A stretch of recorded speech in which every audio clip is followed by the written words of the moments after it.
জায়গায় হ্যাঁ, আসলে পুরো পুজোটাই উনি বললেন ছোট্ট করে যে একটা পার্ট উনি দায়িত্ব নেন। বাস্তব বলতে উনি একটা বড় পার্টের দায়িত্ব নেন। মানে পুরো জায়গাটা যে দৃষ্টিনন্দন ব্যাপারটা থাকে সেটার পুরো দায়িত্বই গৌরাঙ্গদাই নেন। কারণ একটা আর্টিস্টের যে ভাবনা, আর্টিস্টের যে দৃষ্টি, সেটার সঙ্গে আমাদের সাধারণ মানুষের দৃষ্টির একটু হলেও পার্থক্য হয়। কারণ আমরা যেভাবে দেখতে চাই তার থেকে অনেক ভালোভাবে উনি দেখতে পান, অনেক বড় করে উনি দেখতে পান।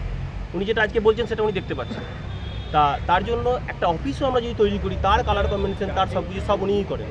ব্যাপারটা দৃষ্টিনন্দন যে ব্যাপারটা থাকে এবং মানুষের যে মুভমেন্ট হবে, এইটা আমরা যৌথভাবে করি।